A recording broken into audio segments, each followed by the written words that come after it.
a grabar nuestra charla. Comenzaba diciendo que esta tarde vamos a hablar del contrato de trabajo para las MIPYMES. Como les había comentado, se lo voy a decir ahora, que en nuestro país existe 1.4 millones de MIPYMES que representan el 98% del total de empresas, las que generan 2.2 millones de empleos para la economía, lo que equivale al 54.4% de la población ocupada en el mercado de trabajo. Y esto aporta un 38.6% al PIB. Estos datos fueron arrojados por la encuesta en Hogar. La misma se realiza se realiza en diversos temas, pero en este caso se estudió a las micro, pequeñas y medianas empresas en República Dominicana y fue elaborada por Fondo Micro y la Oficina Nacional de Estadística. Las MIPYMES crecen, es un renglón muy dinámico, crecen, surgen, desaparecen, resurgen, se transforman. Asimismo, un porcentaje de las mismas desaparece producto de descapitalización a causa de pérdida de demandas laborales. Muchas de estas demandas tienen que ver con el manejo de los contratos de trabajo, la no definición, desconocimiento de los elementos que constituyen un contrato seguro para las partes involucradas,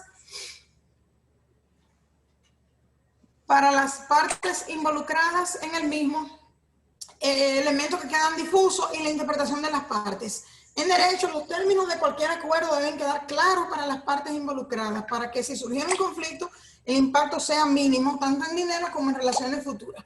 Para hablar del tema, vamos a conversar con el doctor Carlos Julio Félix Vidal.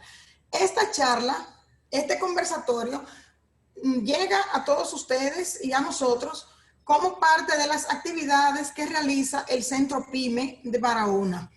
Esta charla es parte de un ciclo de charlas y de actividades que realizamos en conjunto, en colaboración con la plataforma Open, que es una plataforma que tiene el Banco BH de León dirigida a MIPYMES, al sector MIPYMES.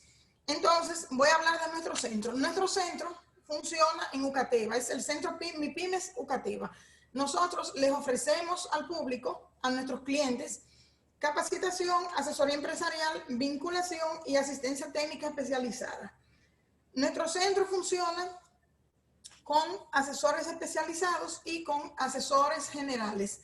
Tenemos aquí 5 asesores. Una asesora financiera, que es la señora Flor Ángel Félix. Muchos de ustedes ya la han visto en alguna de las charlas de nosotros. Ella es la asesora financiera. Está Samuel Lorenzo y Kaylee Félix, que son asesores empresariales. Y está el joven Martín Pérez, quien es el asesor de TICS. Eso es de uso de la tecnología para la productividad de los negocios. Él es la persona que trabaja en eso. Está la joven Angie Félix, que es Angie Martín, que es la persona que la asistente administrativa. Y estamos dirigidos por Omar Sánchez, que es nuestro director. Nuestro centro depende de la Vicerrectoría de Desarrollo de la universidad, dirigida por nuestro rector, el padre Cecilio. Entonces, esta tarde conversamos con el doctor Carlos Julio Félix Vidal. Como ya les dije, lo presenté, empecé casi por el final. Entonces, vamos a conversar con él. Vamos a hacer preguntas. Ustedes sus preguntas las pueden ir anotando, las pueden anotar en el chat, que en algún momento hacemos una pausa, respondemos preguntas y él y yo seguimos conversando. Carlos, muy buenas tardes. Buenas tardes. Gracias por obtemperar a nuestra llamada, por una vez más permitirnos tener este invitado de lujo aquí con nosotros. Y gracias por estar aquí. Entonces, vamos a iniciar para que, por favor, le comentes a nuestro público de qué se trata un contrato de trabajo. Iniciemos por lo básico del conversatorio. ¿Qué es un contrato de trabajo? Bien, buenas tardes. Veo que tenemos un público activo, integrado a esta actividad, y nos permitimos sencillamente felicitarlos antes de abordar la materia objeto de este tema, que es contrato de trabajo, la importancia que tiene para las micro y medianas empresas en el país, los efectos de este contrato. Lo primero a decir de un contrato, no importa el ámbito en el que esté, es que un contrato es un acuerdo de voluntades que está llamado a generar, a producir obligaciones. Las obligaciones en derecho no son meros compromisos. Una obligación en derecho siempre será un vínculo económico. No hay derecho si no hay derecho económico, no hay obligación si no se puede traducir en dinero. De ahí que el contrato de trabajo sea un vínculo obligacional que contraen entre sí una persona llamada empleador y otra persona llamada trabajador, para crear auténticas obligaciones, es decir, para generar vínculos de naturaleza jurídica y económica. Las obligaciones del trabajador serán prestar un determinado servicio, realizar una actividad, y las obligaciones principales del empleador serán la de pagar ese servicio con una suma de dinero o un equivalente en dinero.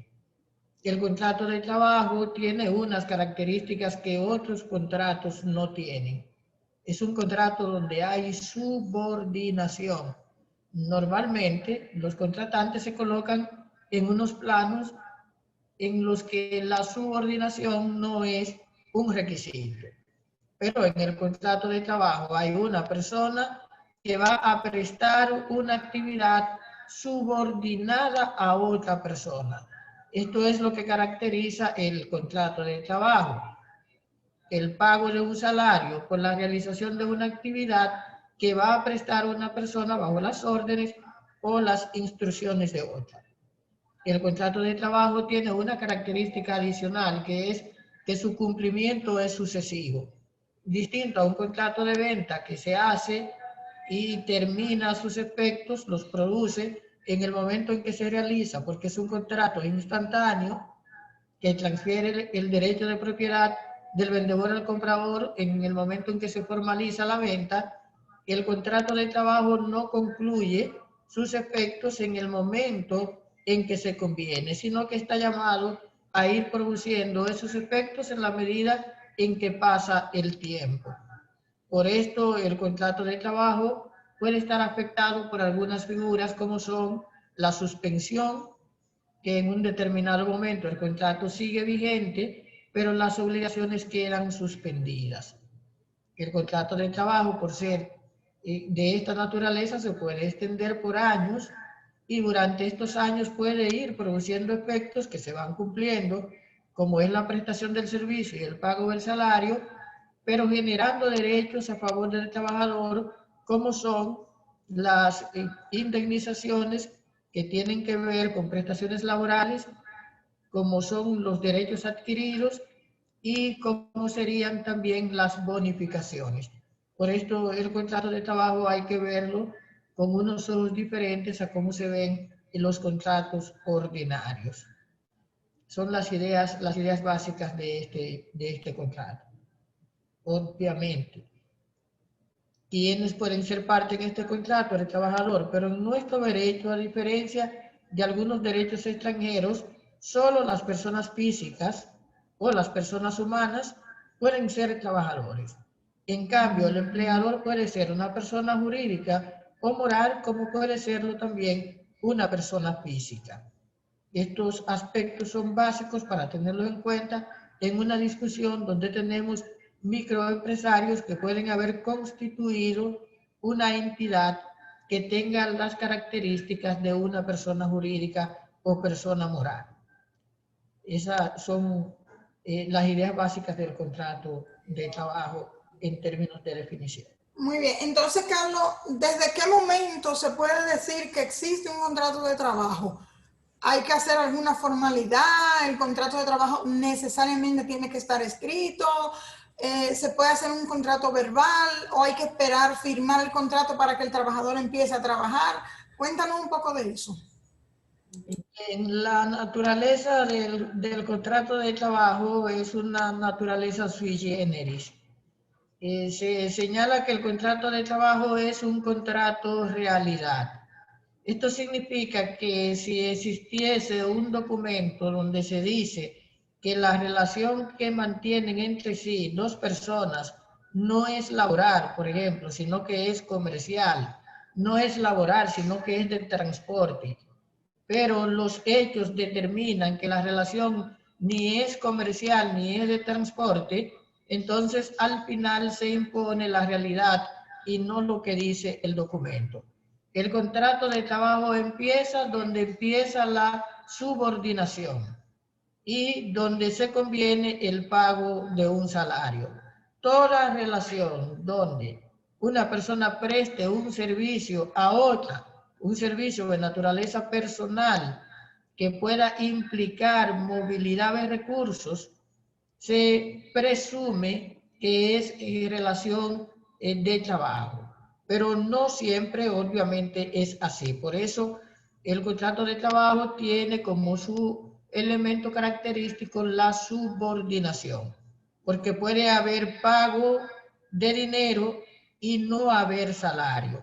Cuando tomo un taxi hay un contrato de transporte, pago por el servicio, pero no hay contrato de trabajo, hay contrato de transporte. ¿Habría contrato de trabajo? Sí. El que maneja el taxi fuera un subordinado del que paga el transporte. En este caso no es un subordinado, es un contratista que tiene otras características y es un contrato que va a concluir cuando concluya la prestación del servicio. En el contrato de trabajo no, las cosas no son así. El contrato verbal. Muy, sí, sí es posible que exista un contrato sin documento firmado, porque a veces al trabajador no le queda claro o al empleador pudiera alegar, no hemos firmado nada, pero se está realizando para lo que fue contratado. Entonces, quería que nos comentaras acerca de eso, si es posible que se haga un contrato de manera verbal, sin alguna formalidad específica o con que le diga, ven para que me haga este trabajo y ya, si eso es suficiente. Pueden ser verbales y pueden ser por escrito. La diferencia está en que el contrato que es por escrito tiene unos requisitos que no los tiene obviamente el verbal. Debe hacerse 4 duplicados, un duplicado para el empleador, un duplicado para el trabajador y 2 duplicados para la autoridad de trabajo. Que cualquier cambio que se haga al contrato por escrito tiene que hacerse por escrito. En cambio, el contrato verbal, las partes pueden modificarlo sin la necesidad de un nuevo documento. Lo que es importante es señalar que si alguien tiene un contrato verbal y tiene alguna duda de que ese contrato en el futuro pudiera generar dificultades en términos de probar a qué se ha obligado cada una de las partes, por ejemplo, el empleador está pagando 14,000 pesos, pero teme que cuando el trabajador le demande, si es que llega a haber término, por una causa que le genere derecho al trabajador, el trabajador diga que gana 20,000 pesos. O por el contrario, el trabajador está ganando los 14 y teme que el empleador a la hora de ejercer defensa diga que el salario era de 8,000 pesos. Cada una de estas partes, la ley le faculta a ir al Ministerio de Trabajo y citar a la otra parte para que el contrato quede formalizado por escrito. Si de manera voluntaria ninguna de las partes lo hace, entonces se puede acudir al juez laboral. Y el juez laboral, en una demanda que sigue el cauce natural de las demandas laborales, dispondrá que las cláusulas del contrato queden redactadas por escrito. Esta es una situación importante porque en el país, como sabemos, muchos de los contratos son verbales, incluyendo empresas importantes del país, empresas grandes que uno podría pensar que todos los contratos están por escrito. No es así. Se llenan algunas fórmulas, se admite al trabajador después de una entrevista, pero no siempre se sigue el cauce de levantar el documento y de hacer los depósitos correspondientes.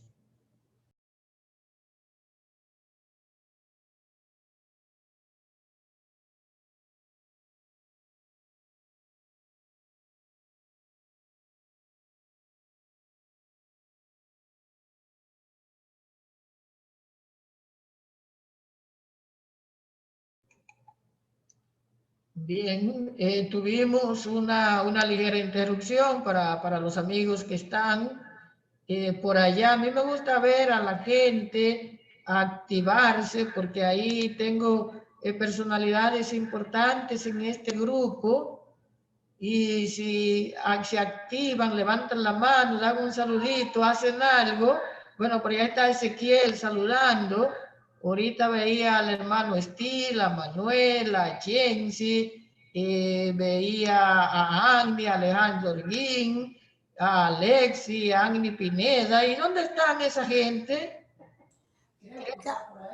Carlos, perdona, pero es que le desactivamos el video para que... Yo lo sé, pero cuando ellos activan por lo menos una sonrisa así, como la que tienen algunos de los que están ahí, pues uno siente que no está hablando solo, bebiendo café solo sí, pero hablando solo no. Bien, entonces podemos retomar el tema, Ana. Sí, Carlos, disculpa. Yo sé que a veces uno siente, cuando está hablando, que no está viendo aquí a las personas, uno siente que no, como que está hablando solo, y eso es parte de... Sí, Carlos. Entonces, uno siente como que está hablando solo porque no está viendo las caras, pero sabemos que estamos aquí. Entonces, Carlos, siguiendo con el tema del contrato de trabajo, no, me gustaría que le dijeran al público cuáles son las modalidades del contrato de trabajo, además de que decía la otra clasificación, porque ya hablamos del contrato escrito y del contrato verbal, pero los otros tipos de contrato de trabajo, las otras modalidades de contrato de trabajo que existen, los tipos que se articulan para nuestros empresarios, para que tengan claro como qué necesitan en qué momento determinado. Bien, hay tres grandes categorías de...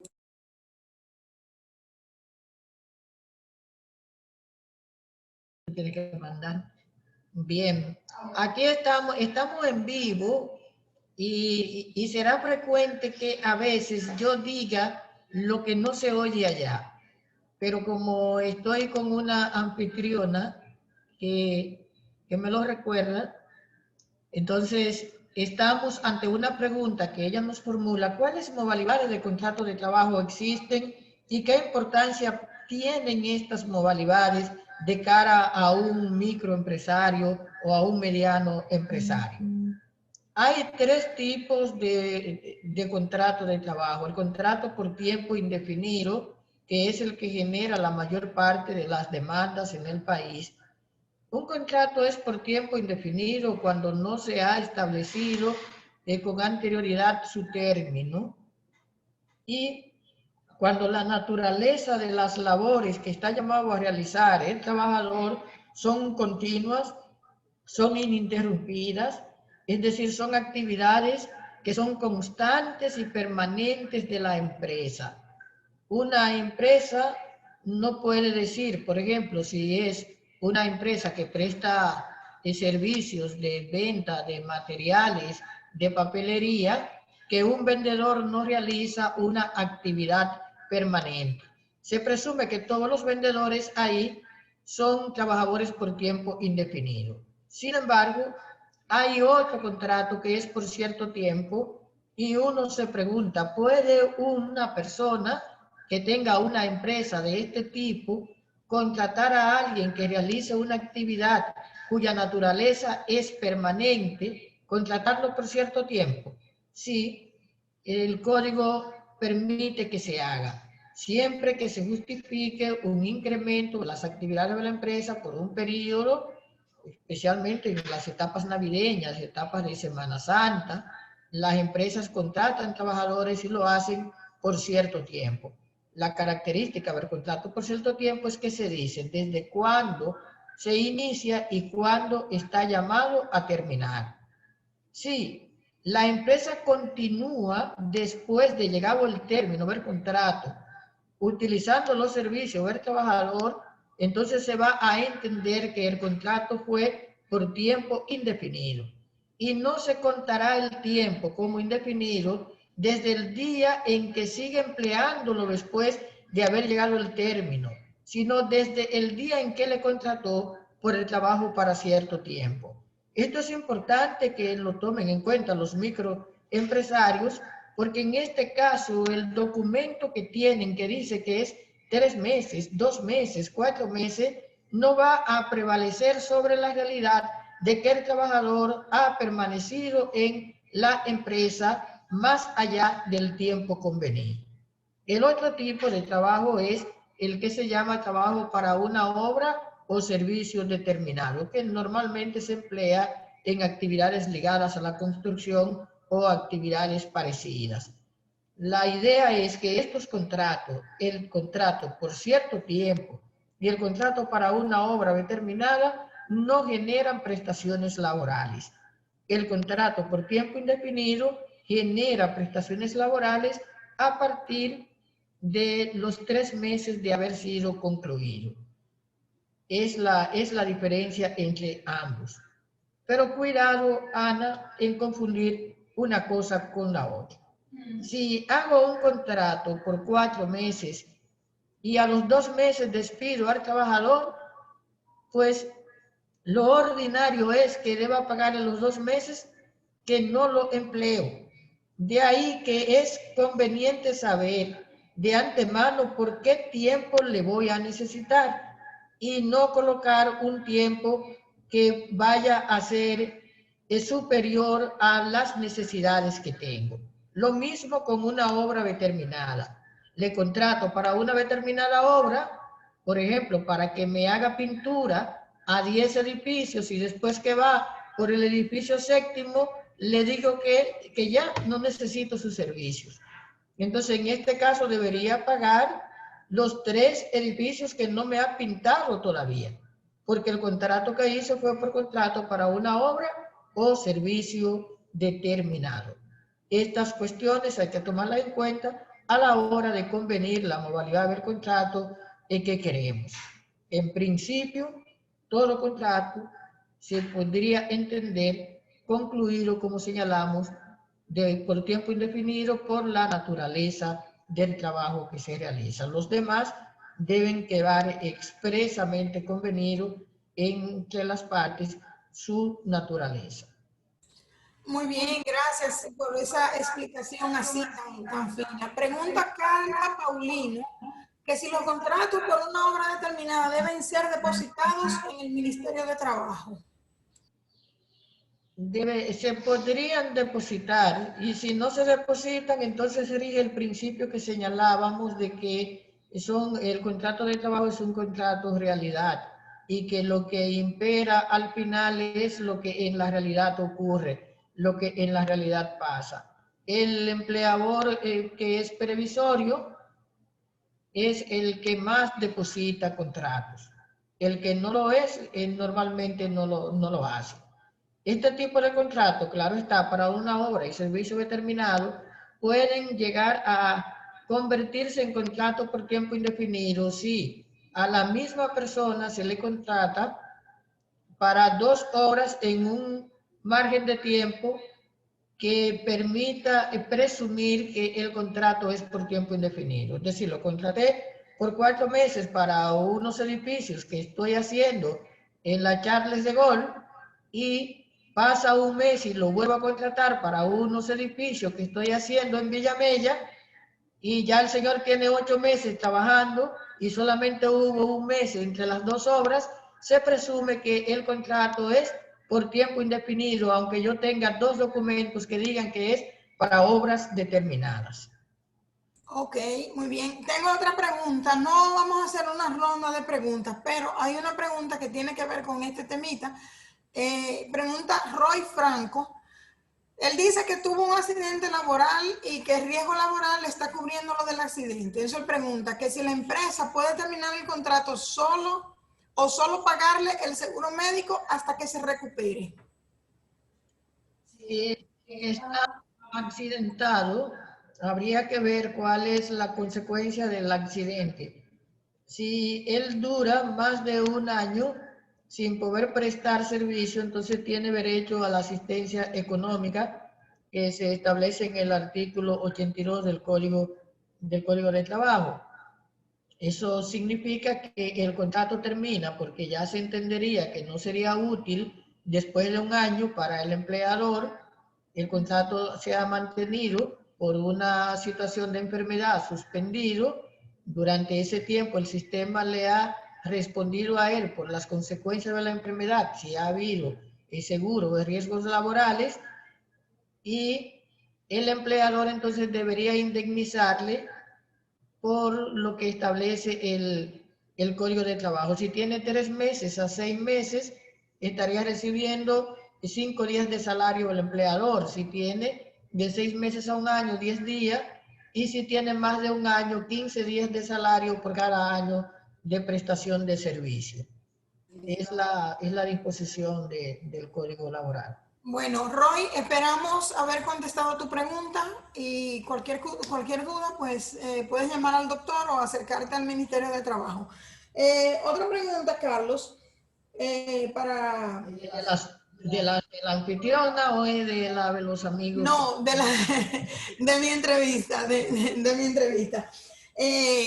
Cuando sea del público, yo te voy a decir quién pregunta. Una pregunta es para el público que nos genera así curiosidad. ¿Cuál es la importancia desde el punto de vista del derecho laboral? ¿Qué importancia tiene la entrevista de trabajo? La entrevista de trabajo puede permitirle al empleador ver el futuro de la persona que tiene ante sí y poder hacer una evaluación objetiva de cuál es su potencial, pero al mismo tiempo en términos de derecho, si la entrevista es buena, puede evitar consecuencias, como sería mañana decir contraté a quien no debía o me hizo reticencia de la información. En la entrevista de trabajo no se está obligado a determinar el contrato. O sea, yo no te entrevisto porque te voy a dar empleo, te estoy entrevistando porque quiero saber si tienes la actitud para el trabajo. Pero resulta que muchas veces las personas que entrevistan no tienen la suficiente destreza como para hacer las preguntas oportunas y contratan a alguien que entienden que es apto para un puesto o para un perfil de un puesto y finalmente no lo es. Esa persona, lo ordinario es que se someta a un periodo de prueba.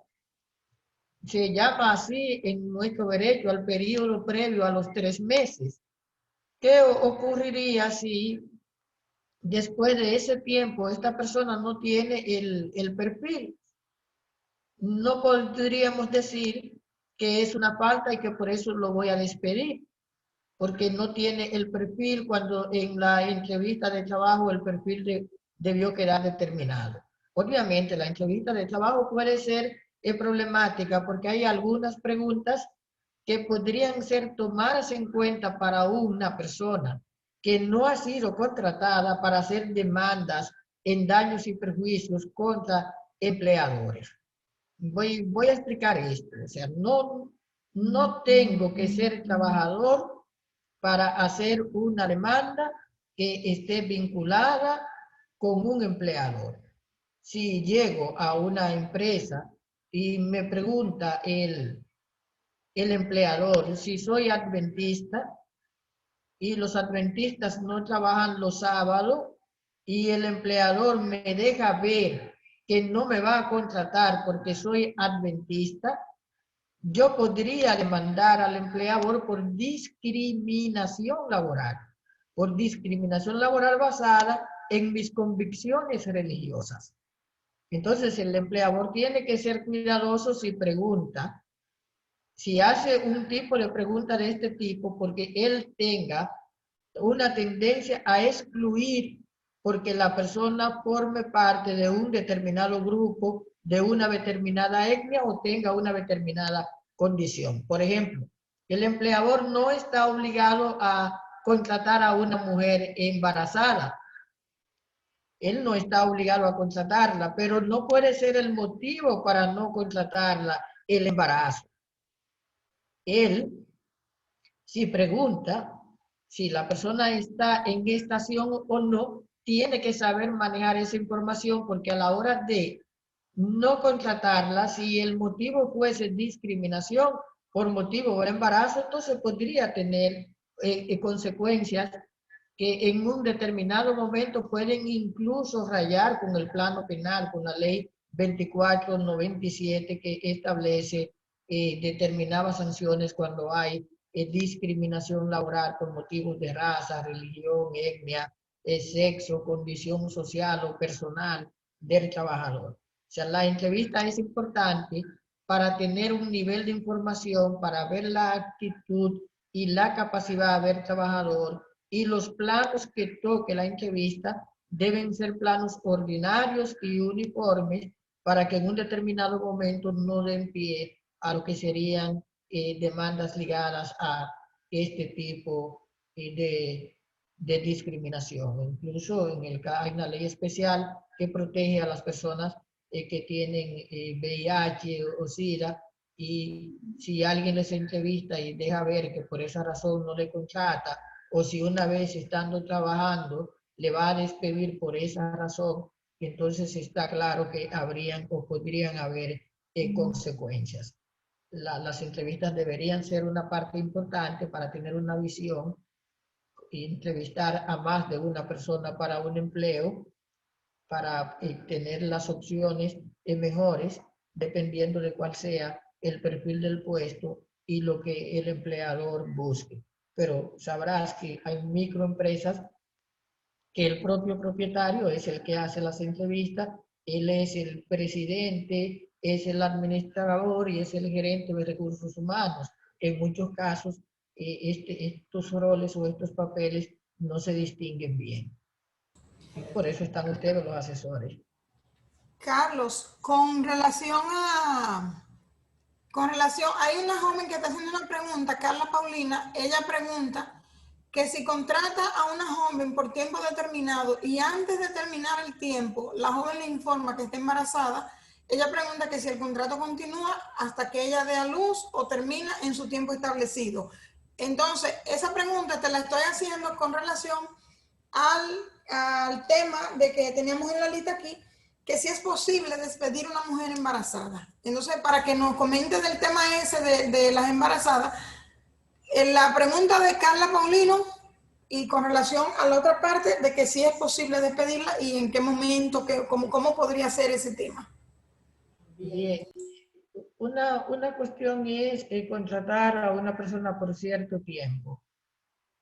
Y otra cuestión es, como dijimos, contratarla por tiempo indefinido. El embarazo puede no impedir el cumplimiento del tiempo que se pactó.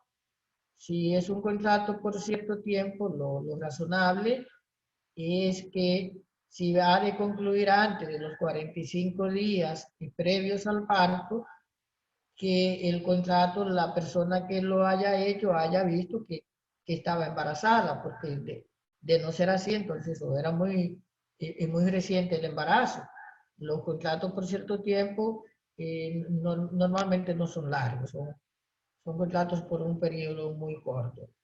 En el caso de contratos por cierto tiempo no hay mayores dificultades porque la sanción que varía es limitada al pago del salario convenido por los meses que se deje de prestar el servicio si se prescinde del servicio de quien está llamado a prestarlo.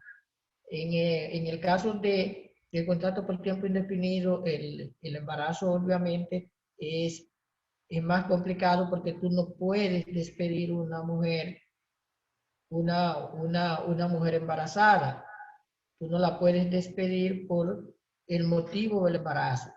Si se decide ponerle término, que no es que no se pueda decidir ponerle término al contrato de una mujer embarazada, entonces eso hay que seguir el procedimiento que el código instituye y habría que determinar que la causa por la cual se procede a despedir a esa mujer o por la que se quiere despedir a esa mujer no tiene que ver nada con el embarazo. Y será la autoridad la que determinará si esa causa que invoca el empleador existe o si no existe para autorizar el despido. Pero el empleador por sí no puede despedir a la mujer embarazada sin agotar el procedimiento previo. En el caso del contrato por cierto tiempo que la joven señala, no es despido como tal, es que el contrato él mismo concluye con la llegada del término. Si el empleador decide prescindir del servicio de esta persona antes de la llegada del término, pues lo que tendría es que pagar el salario.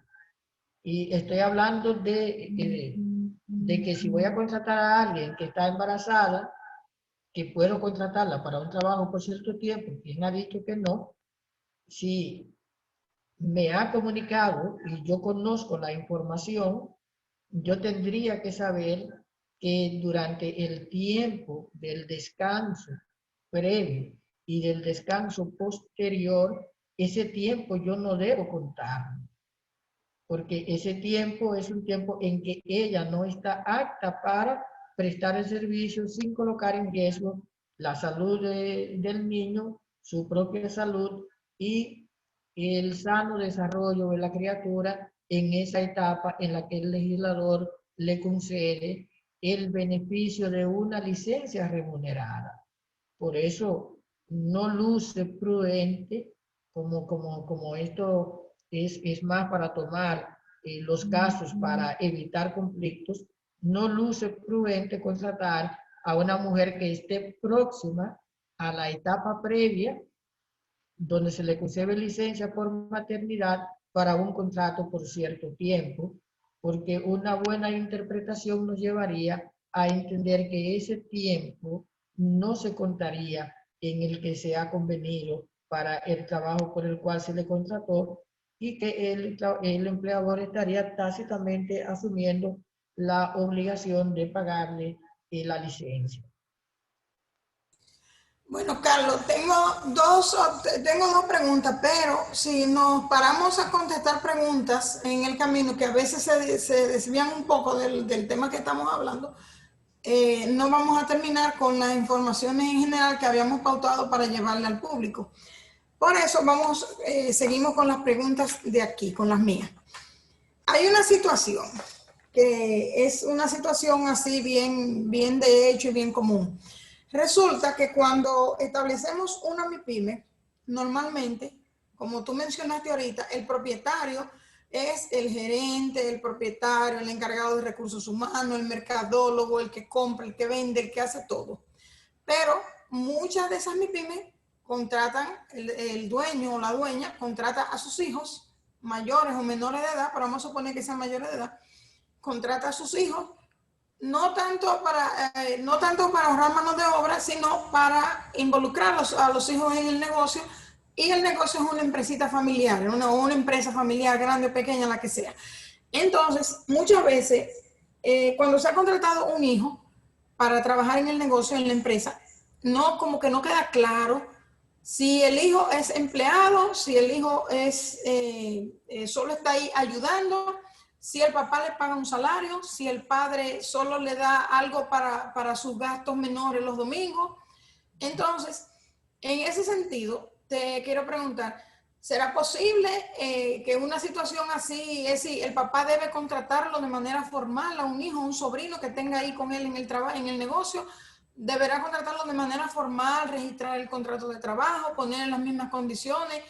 El hijo en algún momento, aunque la cosa no esté así muy definida, puede demandar al papá en pago de prestaciones, que el papá es el dueño y el gerente de la empresa, podría estar demandándolo en pago de prestaciones. Estoy hablando de la parte legal, no de la parte de que la gente de afuera va a comenzar a decir, ese desconsiderado demandó a su papá, eso no se hace. No esa parte, sino la parte legal. Igual, ese padre podría demandar a su hijo en caso de que ese hijo se porte mal en el negocio por cualquier circunstancia, que ese hijo les robe, que ese hijo destruya el mobiliario, que ese hijo no cuide adecuadamente los equipos de la empresa, o no cumpla su trabajo, llegue tarde, vaya a veces.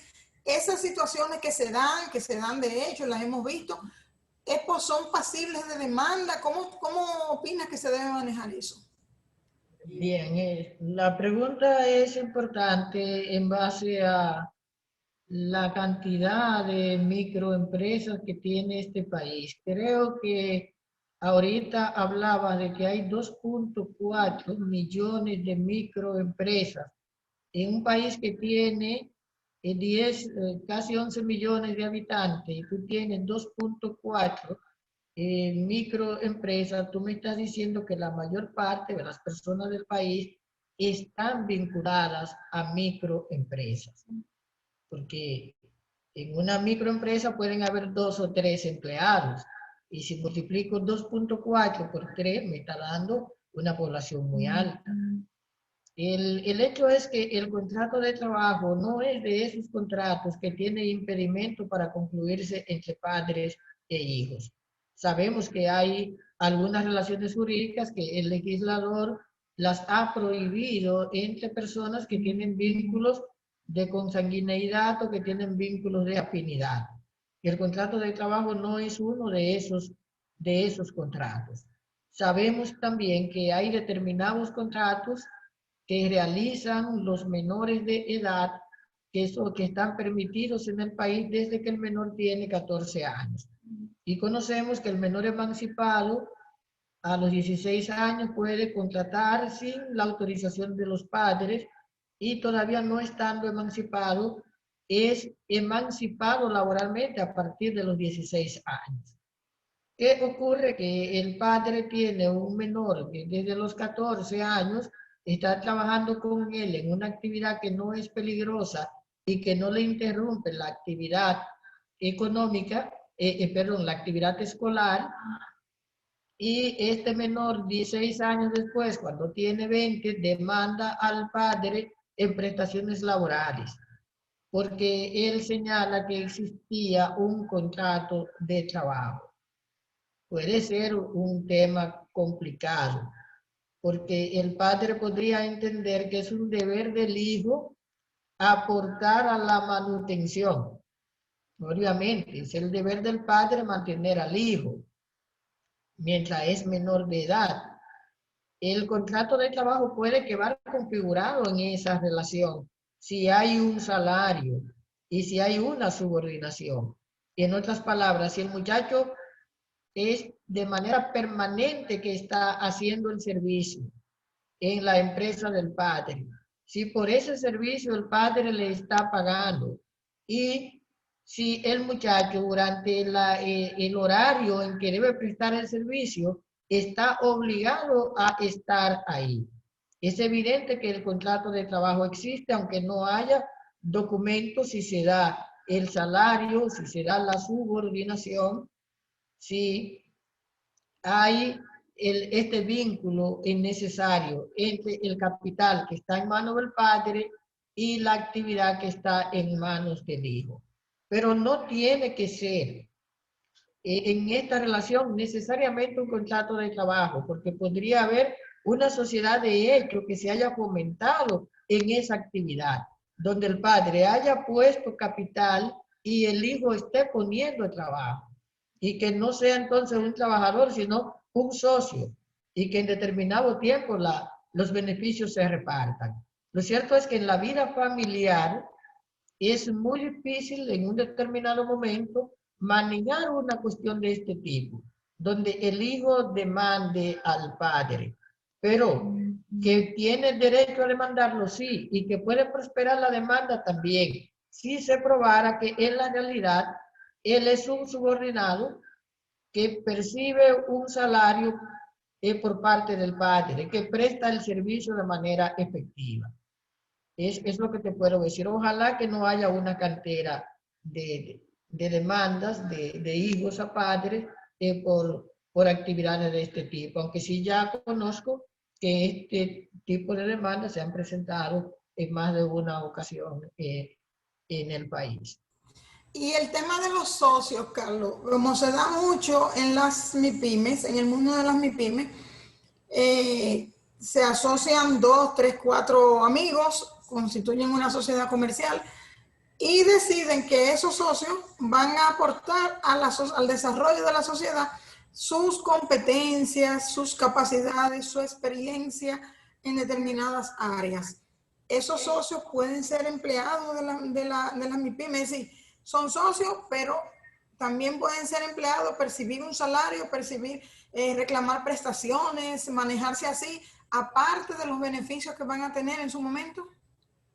Sí, no hay un impedimento entre la condición de accionista y la condición de trabajador. Son dos roles diferentes. El accionista es alguien que invierte un capital para el fomento de la empresa. El trabajador es alguien que presta un servicio a favor de la empresa. Es más, yo creo que los microempresarios no llegan a entender muchas veces la utilidad que tiene que ellos perciban salario de la entidad en la que participan. Porque el salario que se percibe figura como gasto, no figura como ganancia. Y por lo tanto, al final no hay que pagar el alto impuesto sobre la renta, porque esos beneficios que ellos recibieron, los recibieron a título de trabajadores. Pero para eso tienen que ser contratados por la empresa, tienen que ser contratados por la entidad moral si están constituidos y figurar entonces en los papeles que ellos van a desempeñar de cara a las actividades de la empresa. A veces la falta de conocimiento de los dos roles dificulta que estas personas perciban, porque no es percibir la ganancia al final, es que la van a retirar como salario. Y al retirarla como salario, obviamente van a tener el beneficio de que ellos estarán incorporados en un programa de seguridad social, porque tendrán que cotizar a su favor y van a ir acumulando una pensión para retiro. Esto es importante como verlo, discutirlo, cuando en este país hay tantas pequeñas y medianas empresas que fracasan y generalmente los fracasos de las entidades se debe a la falta de conocimiento que puede haber en el mundo impositivo, en el mundo tributario, que muchas veces ahoga en la planeación incluso de los pasivos laborales, porque un empleador pequeño, si se encuentra con una demanda en serie de 5 o 6 trabajadores que le dimiten de manera justificada porque no está cumpliendo con determinadas normas y esas demandas tienen éxito, la empresa puede perder todo el capital cuando paga las prestaciones laborales. Entonces, eso es importante, que se vea que esos roles no son incompatibles, pero son diferentes. Muy bien. Entonces, para nuestro público, una pregunta, digo, para informar a nuestro público, ¿qué diferencia hay entre un trabajador que es representante de la empresa y un trabajador ordinario? Acláranos eso, por favor.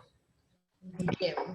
Hay un grupo de trabajadores que tienen función de mando, de dirección, como los administradores, los directores, los gerentes de la empresa, que no son en sí la empresa. O sea, ellos no son dueños de la empresa, no son la persona que maneja el capital, no son los capitalistas. Pero estas personas, al tener estos rangos, estos mandos, van a ser trabajadores de cara al empleador, pero van a ser representantes del empleador de cara al trabajador que no tiene funciones de mando. En ese sentido, una de estas personas puede despedir a un trabajador cuando le dicen, no te quiero mañana aquí. La empresa no sabe El dueño de la microempresa no sabe, por ejemplo, que uno de sus ejecutivos dijo eso, pero con decirlo comprometió a la propia empresa. El tratamiento que se le da a estos trabajadores es diferente en el código, porque el trabajador ordinario te puede ser parte de un sindicato. El gerente de la empresa no puede ser parte de un sindicato, porque él no solo es trabajador, es también representante de la empresa. Y por lo tanto, ese papel a él no le cabe. El trabajador ordinario está sujeto a una jornada de trabajo.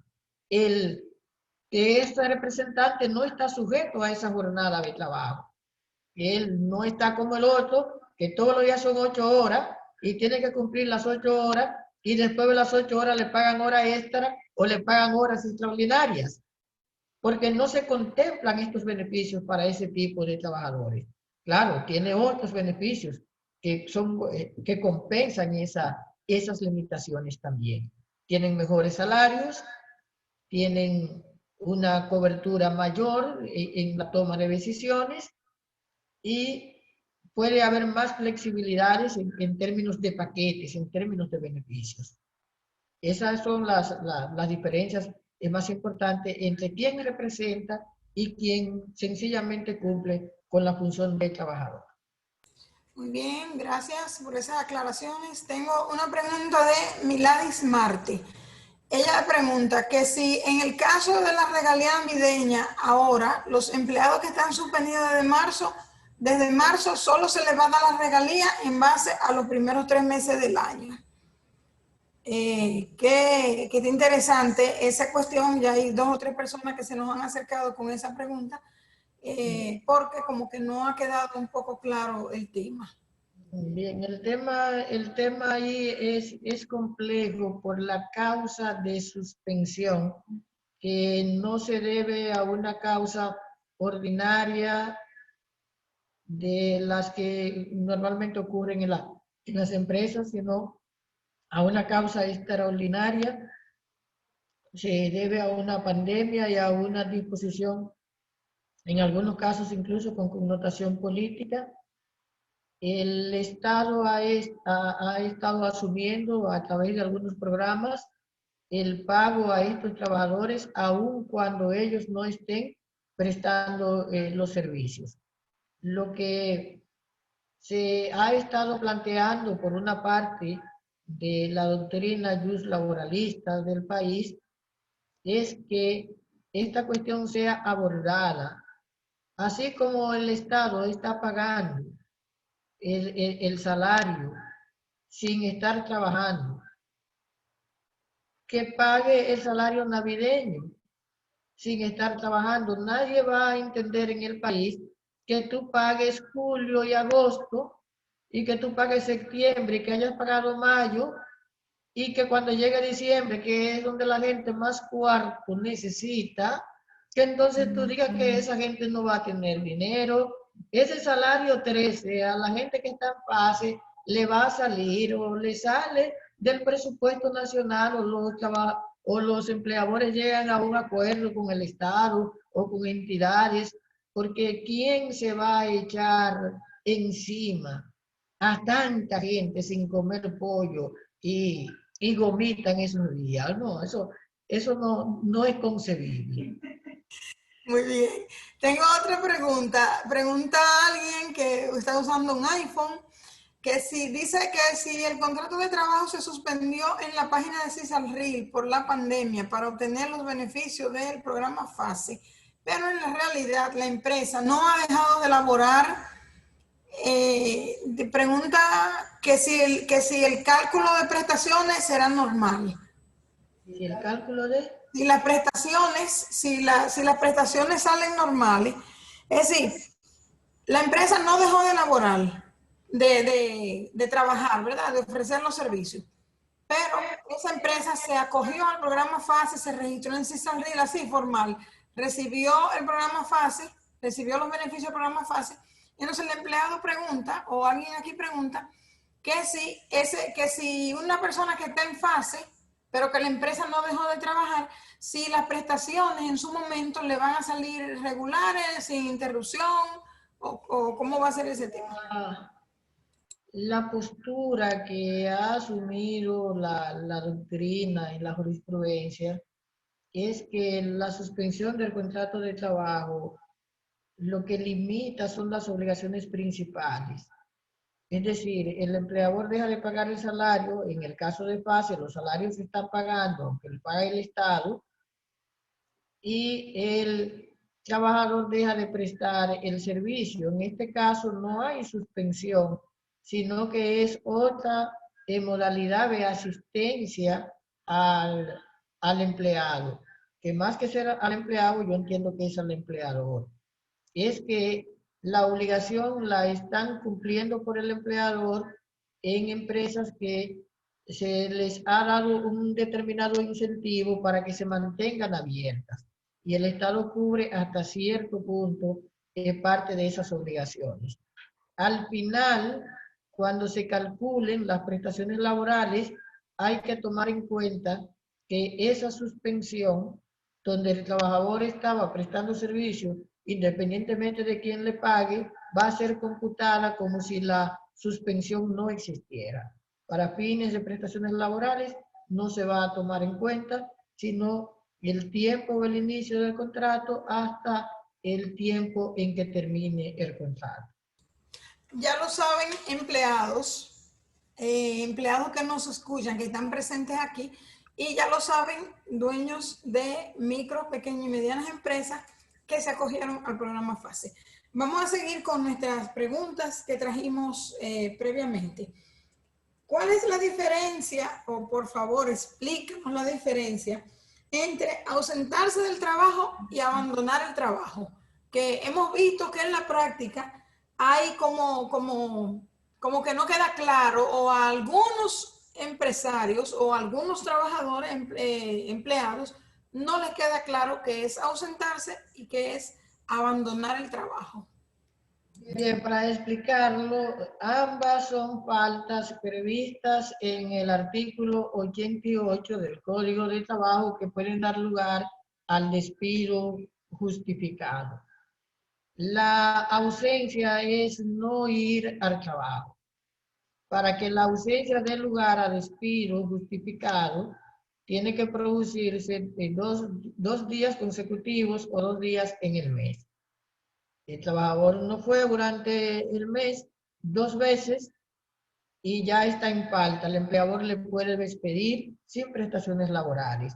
Fue durante 2 días o durante 2 días consecutivos no fue, sin presentar obviamente una excusa médica o de otro tipo que justifique su no presencia en el trabajo. En algún caso, la ausencia no tiene que ser 2 días consecutivos ni 2 días al mes, porque hay trabajadores que con no ir ya están en falta, si no notifican la causa que justifique su ausencia, que son los trabajadores que tienen máquinas a su cargo cuya operación puede paralizar las actividades de la empresa. Esta gente tiene necesariamente que ir a trabajar y si no va un día, con ese día es suficiente como para que lo despidan. Con las excepciones, claro, de que pueden justificar la ausencia. El abandono del trabajo es cuando se va. El trabajador llegó a su jornada de trabajo y sin permiso del empleador abandonó el puesto de trabajo. En este caso, con abandonar el puesto de trabajo sin el permiso del empleador es suficiente para que se le despida. Fíjense que en la ausencia son 2 días en el mes. Este señor se ha tomado 2 jornadas de trabajo sin ir. En el caso del que va, al que va se le sanciona más fuerte que al que no va.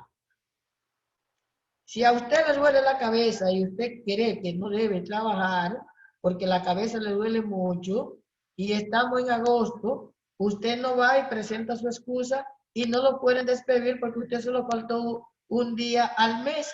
Pero si usted va con dolor de cabeza, estando en la empresa, y dice, no, este dolor de cabeza yo no lo aguanto, yo me voy para mi casa, y no le dice a su jefe que usted se va, y comunican su abandono del trabajo, con eso lo pueden despedir de manera justificada. Es decir, ir al trabajo es lo que da lugar a abandonar el trabajo. El que no va no abandona, sino que está ausente, es inasistente y por lo tanto el plazo es más largo.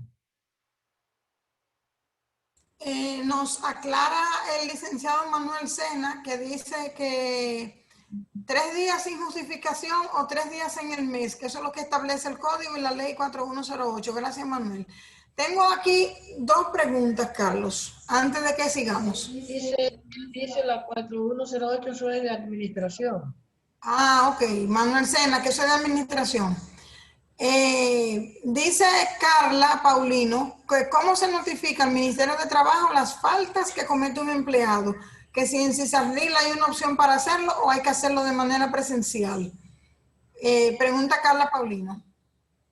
No escuché bien. Ok, la pregunta de Carla Paulino dice que cómo se notifica al Ministerio de Trabajo las faltas que tiene un empleado, que si hay una opción que se puede hacer por internet, por CISARRIL, en la página de CISARRIL, o si hay que hacerlo presencial en el Ministerio de Trabajo. Bueno, en esta etapa las notificaciones básicamente se están haciendo en vía electrónica. Lo importante es comunicar. No sé si va variando de una autoridad local de trabajo a otra, porque nosotros sabemos que tenemos puntos del país donde hay serias dificultades con conexión, pero lo ordinario es que la notificación se haga con una constancia escrita, y eso es válido obviamente si se incorpora a los formularios de notificación que ha diseñado el sistema. En donde hayan autoridades locales de trabajo que no tengan la conexión, entonces entiendo que deben recibir la comunicación escrita, porque están trabajando, pero sí hay muchos procesos que son meramente virtuales todavía. Entonces, tengo otra pregunta. Dice aquí que qué proporción del salario de Navidad le corresponde pagar al empleador si la empresa pasó 3 meses cerrada por el asunto del COVID. Por ejemplo, una ferretería. Pero cerrado con el programa de asistencia al empleado, Sí. No, perdona, Carlos, no nos dejó eso claro, solo hizo la pregunta. No sé, Alexander Serrata, por favor, escuche la respuesta.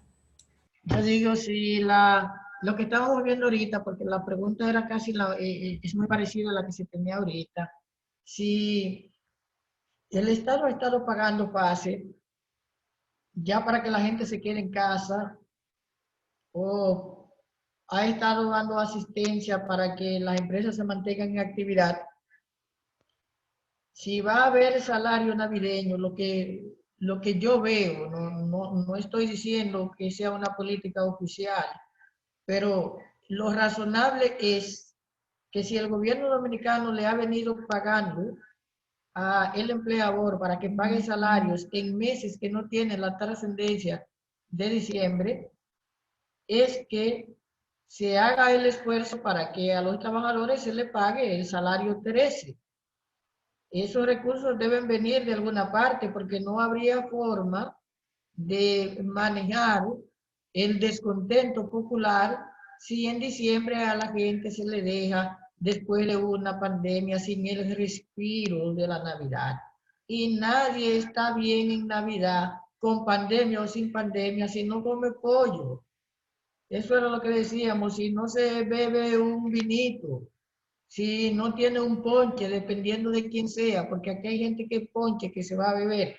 Entonces, yo creo que el salario 13 debe salir o del Estado en un completivo con el programa PASE. Recuérdense que hay un presupuesto complementario que se acaba de aprobar de 200 millones de pesos, o de los empleadores que van a llegar a entender que quitarle a los trabajadores el porcentaje de los meses que no trabajaron en una situación de pandemia raya con la inhumanidad. O sea, a mi modo de ver, aquí se le va a pagar el salario 13 a todo el mundo.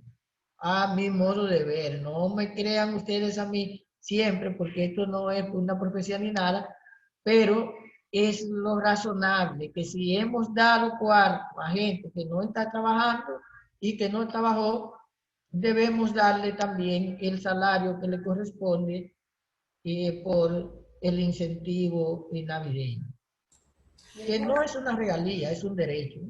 Bueno, Carlos, vamos a hacer 3 preguntas más porque son ya las 7 menos 10 y en un ratito, sí, el toque de queda es a las 8 y por lo menos yo tengo que trasladarme a mi casa. Tú también. Y yo me voy a quedar aquí. No, no, tú también te tienes que trasladar a tu casa, que de hecho, de paso, me vas a llevar a la mía. Entonces, vamos a hacer 3 preguntas. Tengo 3 preguntas más que tengo aquí y si surge alguna otra en el chat, la voy a hacer. Pero vamos a darle unos consejitos prácticos a nuestros empresarios que están aquí presentes. Y esos consejos van en torno a ¿cuáles consejos prácticos se puede dar a los empresarios que deciden despedir amparándose en falta de los trabajadores para que sus casos tengan algún nivel de éxito en los tribunales? ¿Qué tú les aconsejas a nuestros empresarios? Los empresarios normalmente se quejan de que los jueces laborales se inclinan a favor de los trabajadores. Cuando los trabajadores demandan en prestaciones laborales por despido injustificado o cuando demandan por dimisión justificada. En el caso del despido, el empleador le pone término al contrato de trabajo invocando una falta que a su modo de ver el trabajador incurrió en ella.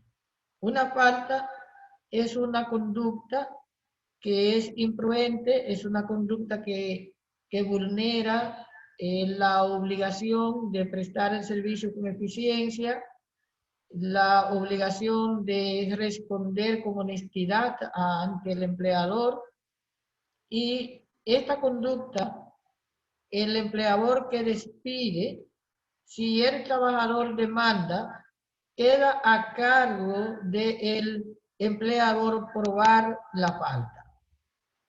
El trabajador obviamente tiene algunos beneficios en este plano y los beneficios se ligan mucho a la forma en que se documenta la falta, al tipo de falta que se elige. Se sabe que la falta laboral tiene una corta prescripción. El empleador tiene 15 días después de haberse cometido la falta para tomar la decisión del despido. Y en muchas ocasiones esa decisión se toma después de esos 15 días. Con haber despedido después de esa fecha, ya la falta quedó cubierta y por lo tanto el despido se declara injustificado. Se despide y hay que notificar el despido en las 48 horas siguientes al Departamento de Trabajo. Si no se notifica el despido, la falta también queda cubierta y el despido se declara injustificado. En ocasiones, las faltas que se describen en la comunicación que se hace al Departamento de Trabajo no son sólidas, no se cuenta con el aval para aprobarla, para establecerla, y a la hora de discutirse esa determinada falta ante el juez laboral falla a favor del trabajador. Por esa razón hay que ser prudente y cuidadoso.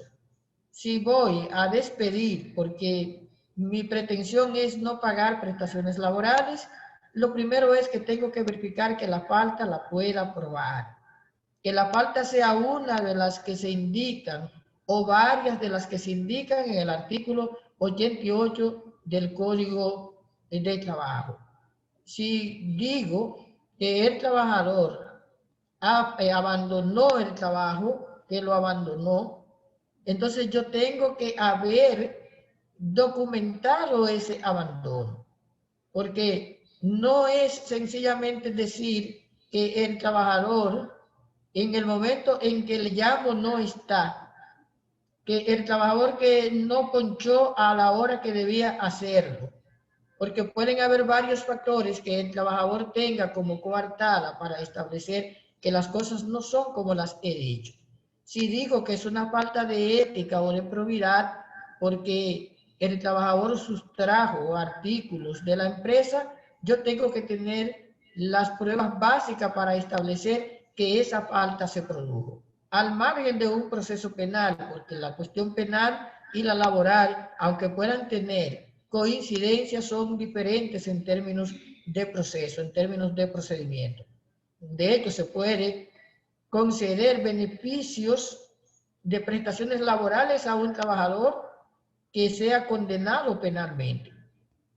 El trabajador ha cometido el tipo penal, pero el empleador no notificó el tipo penal en los términos laborales, primero para despedirlo dentro del plazo o para darle a conocer a la autoridad de trabajo la decisión que tomó el despido. Pero presentó una querella y la querella no ha prescrito porque la querella penal no prescribe en 15 días y puede probar ante el juez penal el hecho penal, pero no se liberó de las prestaciones laborales. En este caso, prudencia a la hora de documentar los hechos, de documentarlos. Y otra cosa que hay que tener cuidado es que a veces el pasivo laboral coloca al empleador en condiciones de presionar al trabajador porque quiere que el trabajador se vaya, y a veces el trabajador no quiere seguir en la empresa porque no está ya a gusto con el salario o con lo que fuese, pero no quiere irse por no perder las prestaciones laborales. Yo creo que esos temas hay que verlos con objetividad. El empleador prudente tiene que saber que las prestaciones laborales constituyen pasivos laborales y que lo ordinario, lo normal, como promedio es que un trabajador vaya acumulando un mes de salario por año. Así como uno paga 13 meses a un trabajador porque le va un salario navideño, tiene que ir haciendo una alcancía del salario 14, porque en algún momento podría ese trabajador irse de la empresa por dimisión o uno decidir desahuciarlo. Y estas relaciones, obviamente, cuando generan conflictos, cuando las prestaciones laborales se convierten en un escollo, entonces van a hacer que se pierda la armonía laboral. Si el trabajador comete una falta en el artículo 88, el empleador tiene el beneficio de que no tiene que pagar las prestaciones laborales, pero no hay que construir la empresa bajo la idea de que ese trabajador cometerá una falta y que perderá las prestaciones laborales. Hay derechos que nunca se pierden, que son los llamados derechos adquiridos. Las prestaciones laborales sí se pierden por faltas que el trabajador cometa, que sean de las que enumera el propio legislador. Hay algo que me gustaría, fue Manuel que habló de los 3 días, porque es posible que yo no tenga a mano una modificación reciente al código, pero por la edición que tengo aquí en las manos, el artículo 88, el 11, ordenar 11 y el 12, establecen 2 días de ausencias en un mismo mes. Por si tiene, porque esto es académico y aquí nosotros estamos para aprender, y si hay una reforma y yo no la tengo a mano, me gustaría que el hermano nos la haga, nos la indique, aparte de la ley de administración, para ver si en el derecho ordinario, que no la tengo aquí anotada, entonces actualizo la edición que tengo del código, porque hasta en la edición que tengo sigo manteniendo la información de los 2 días consecutivos o de los 2 días al mes. Bueno, gracias por esas explicaciones, por esas aclaraciones. Este mensaje está dirigido a todos nuestros estimados participantes. Les estoy compartiendo en el chat el vínculo para la evaluación de esta charla.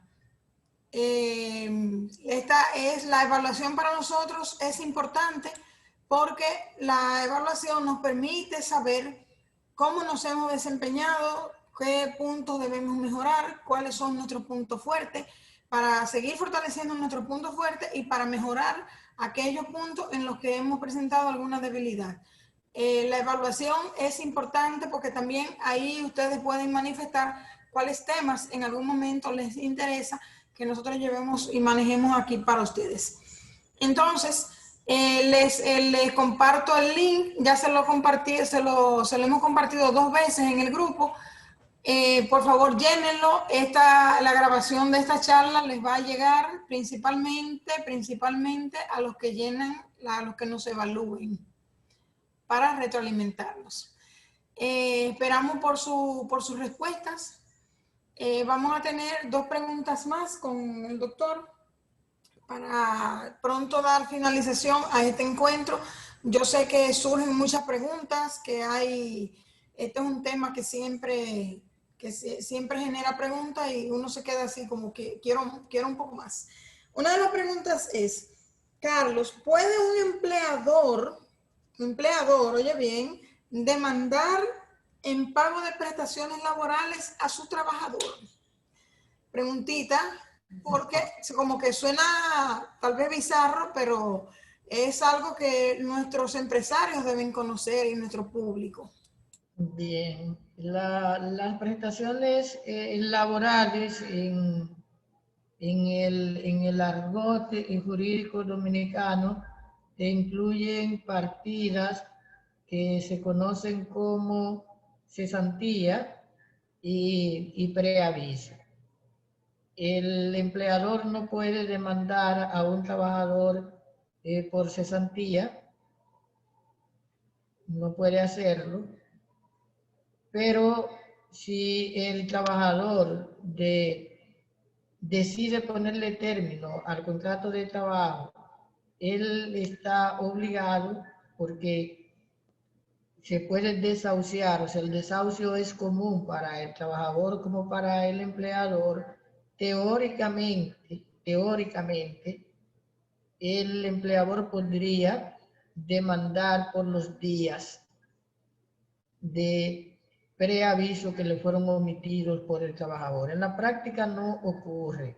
Lo que sí ocurre en la práctica es una demanda en responsabilidad civil que se puede dirigir tanto contra el trabajador como contra su nuevo empleador cuando el empleador ha pagado estudios al trabajador para que adquiera un nivel de especialización y que el trabajador se obliga a prestar servicio durante el doble del tiempo que duraron los estudios.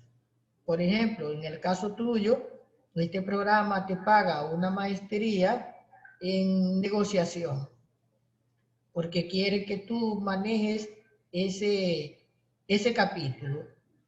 Y eso, la empresa ha gastado $500,000 de pesos enviándote a España para que tú hagas el programa.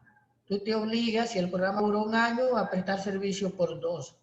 Pero a ti te están pagando una suma de dinero y cuando tú llegas con ese título, hay alguien, un empleador más vivo que te dice, mira, yo te necesito, te voy a pagar 3 veces lo que eso vale. Entonces tú calculas lo que gastaste y lo que le corresponde al empleador, se lo comunica que te vas y el empleador te puede demandar a ti y demandar al nuevo empleador por el servicio que tú no terminaste prestando. Te hace un cálculo de tu salario y eso se convierte en una tasa indemnizatoria para el empleador.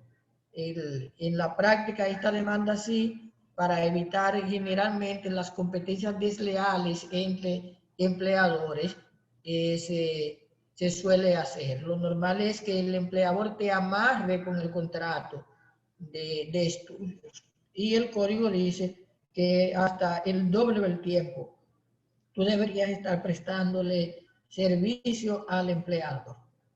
Fíjate que es un derecho y los derechos uno no debería estar como obligado, pero hay eso ocurre y se contempla la indemnización.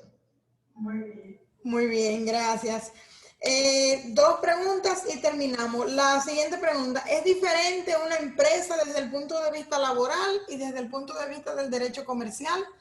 Desde el punto de vista del derecho comercial, yo conozco, que es la parte en la que yo trabajo aquí, que una sociedad es la reunión, la asociación de dos o más personas que se reúnen para aportar capital, para tener beneficio y soportar las pérdidas en la misma proporción en la que hicieron su aporte. Así una definición así bien sencillita, pero en materia laboral entonces, ¿cuál es la diferencia? Bien, vamos, el tema es importante. En principio, uno tiene que llegar a entender que toda empresa que lo es en términos comerciales, también lo será en términos laborales. En principio, porque hay empresas comerciales, es decir, aquí hay empresas que están constituidas comercialmente y que no tienen ninguna actividad laboral.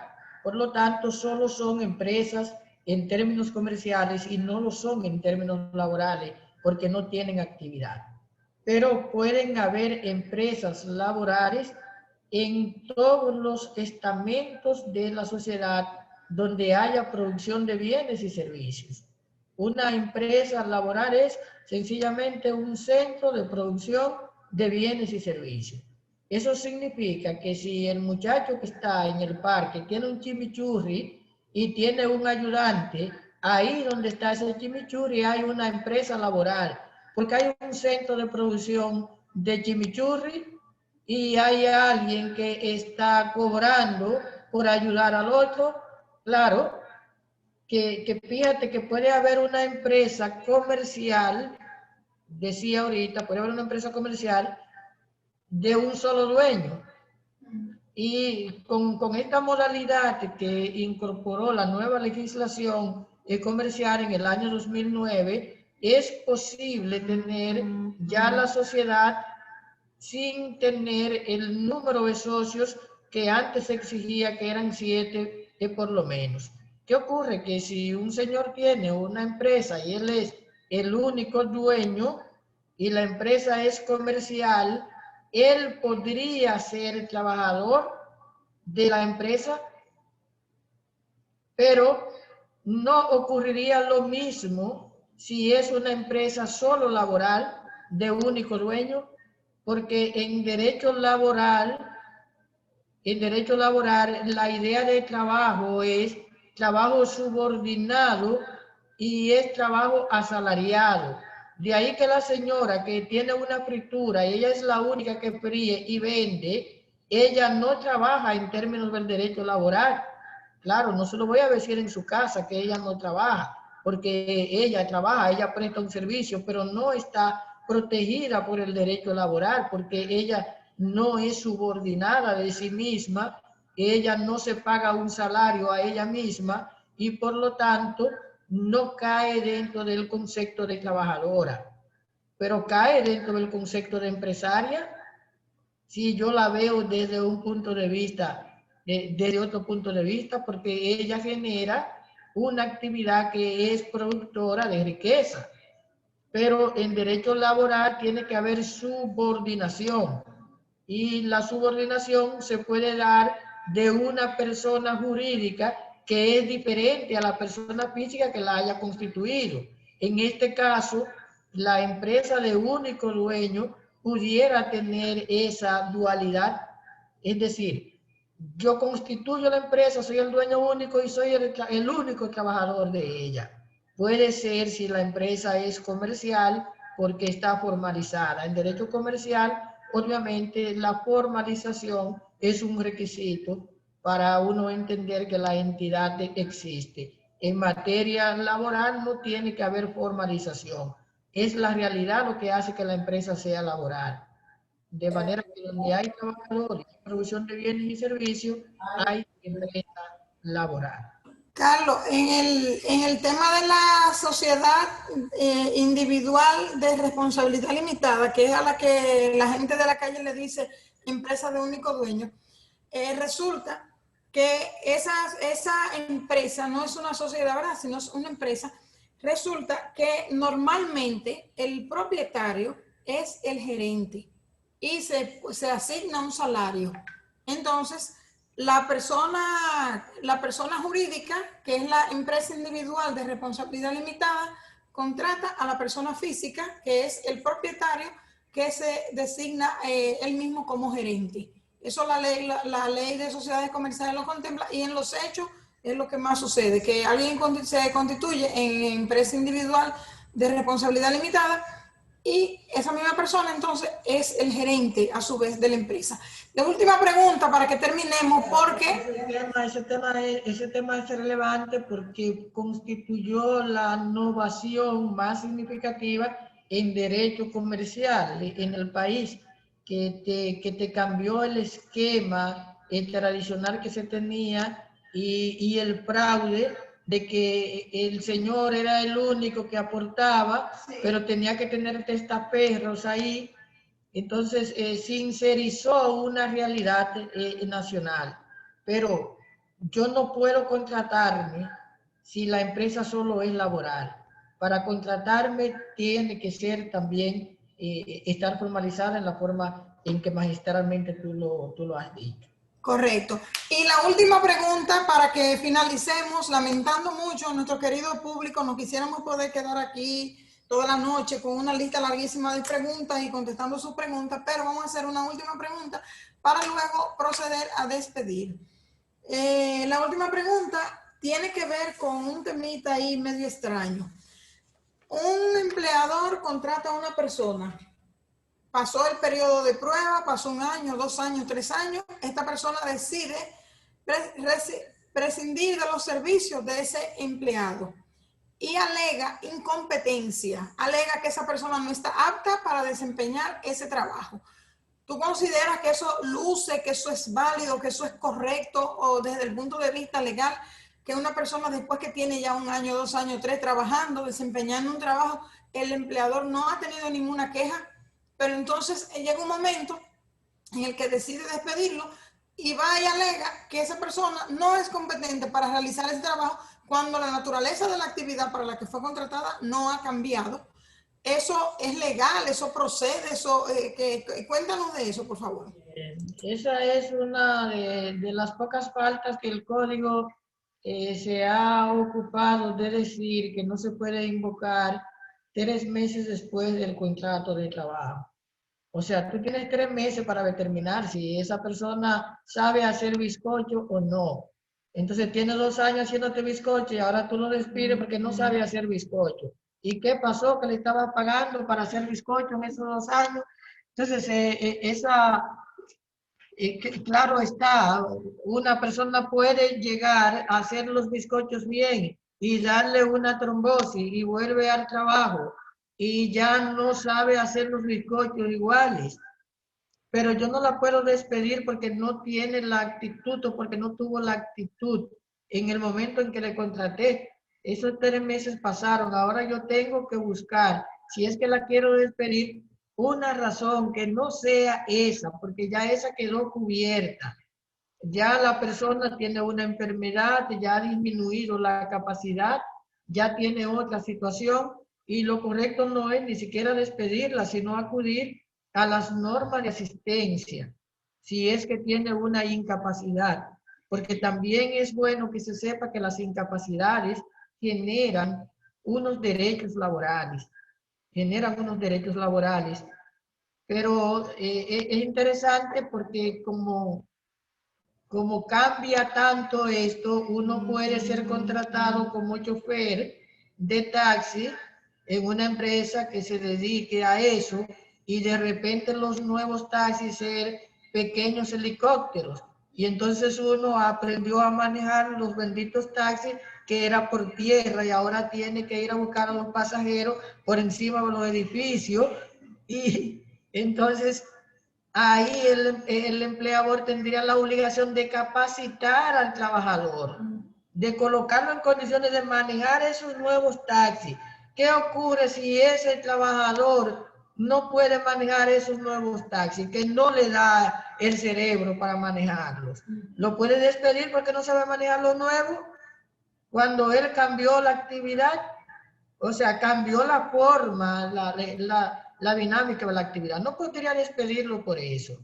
Si él no está en capacidad para lo que fue contratado, sí lo está, y él decidió hacer un cambio de este nivel, lo que tiene es que buscar fórmulas prácticas para que esta persona, el contrato se mantenga, o ponerle término con mutuo acuerdo, o ponerle término por desahucio, por despido, que estaría llamada a que la acción le genere prestaciones laborales al trabajador y compensaciones adicionales como las que se contemplan en el artículo 95. Bueno, hemos llegado al final. Gracias a todos que se mantuvieron aquí atentos con sus preguntas, atentos reportándonos donde hubo debilidades. Les agradecemos mucho. Tengo 3 cosas para decir para cerrar.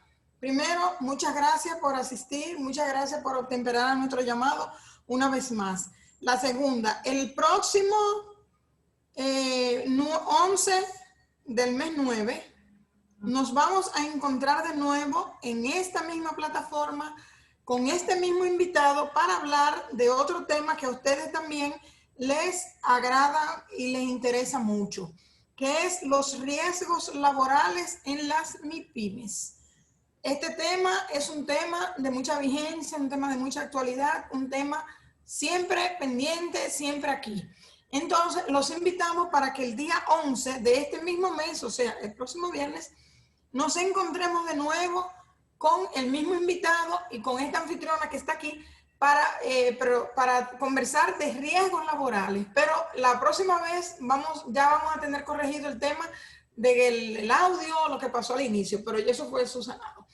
Y tengo otra cosita más para decirles.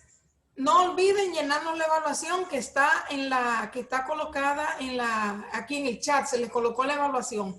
Y por último, tengo las palabras de nuestro director, el licenciado Omar Sánchez, que normalmente las dice al inicio, pero estaba ocupado y nos las va a decir al final. Adelante, Omar. En un momento, le estoy poniendo el audio a Omar. Ay, Omar, un momentico, no se me vayan. No se me vayan, que no tengo con qué usuario está Omar.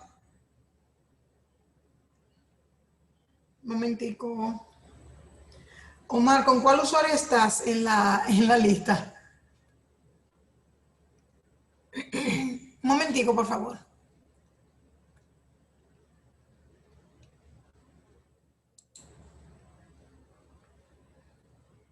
Estoy activo.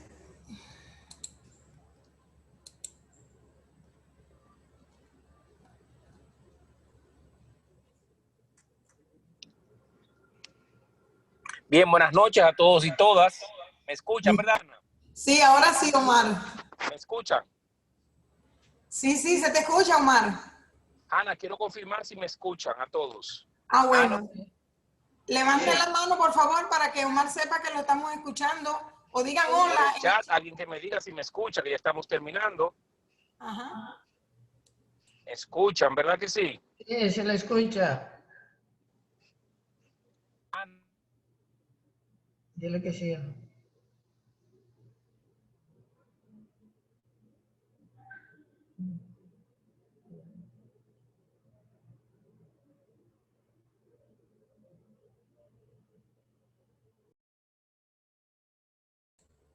Omar, ahora no te escucho. Todos reportaron que te escuchamos, pero ahora no te escuchamos.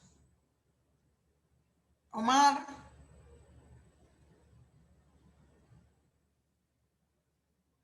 Omar, no te escuchamos. Todos reportaron que te escuchaban.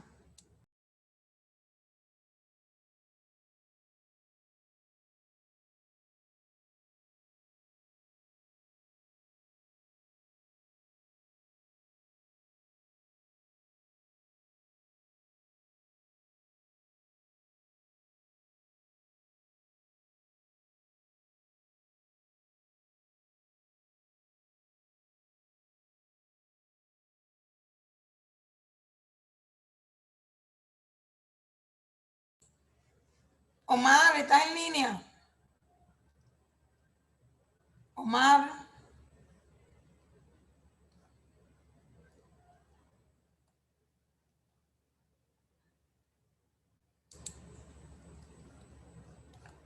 Ahora sí, Ana, ahora sí. Ok.